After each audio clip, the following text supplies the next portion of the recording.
पति के मरम सती जानी है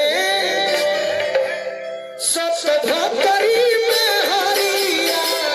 का जानी पति के मरम हई सती जानी है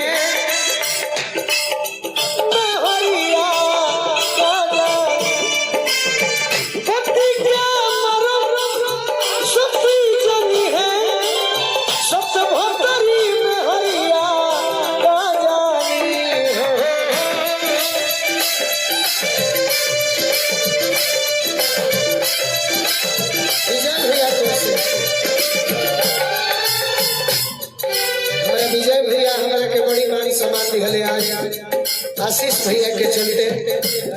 हमारे टिंकू बाबा के चलते मरदा के मरम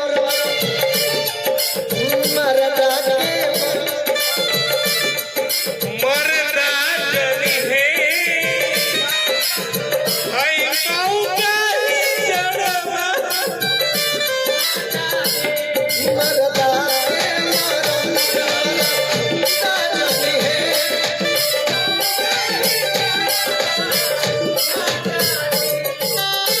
लेकिन पिया परदेश वाले रहत विजय भैया तहरा आशीर्वादे काफी बा तू हमार जान हो आई रिया जी गीत रौरा खातिर ना रहे वो फरमाइश रहे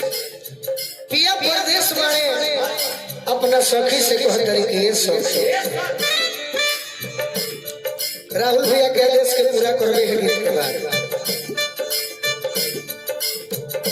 ओढ़ा सा जब बलमा बेदर्दी जब बलमा बेदर्दी बहरावा जब बलमा बेदर्दी अरे बहरावा तब बुलबुल बिछवाना का होई जब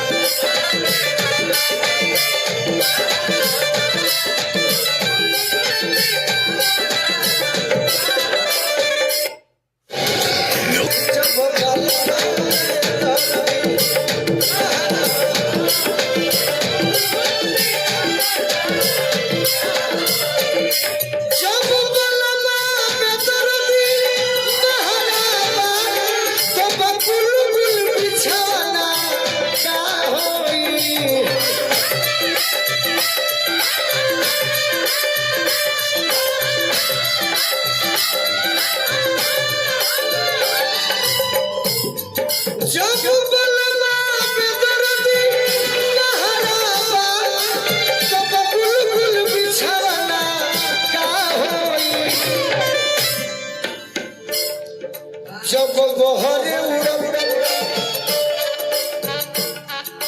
जब बहरे उड़ब गुल छहरावा जब बहरे उड़ब गुल छहरावा जब बहरे उड़ब गुल छहरावा अरे तब फूलल फूलावा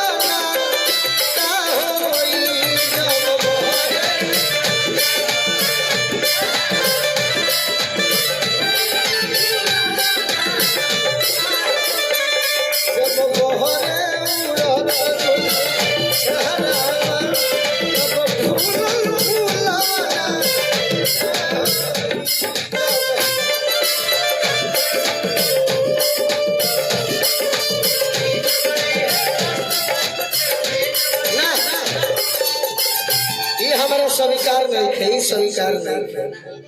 लई है सुंदर है चीज बड़ी है मस्त मस्त इसमें वो बजाइए कि हमें भी आनंद आए तो सबको आनंद आए सावन आया बादल छाए सावन आया बादल छाए बुलबुल चहके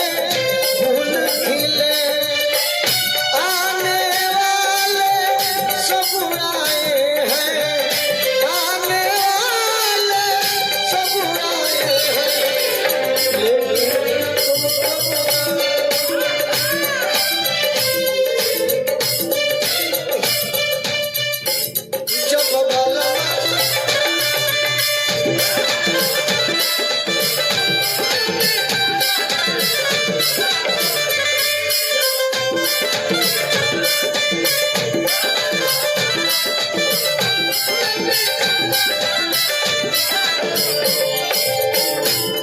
लड़की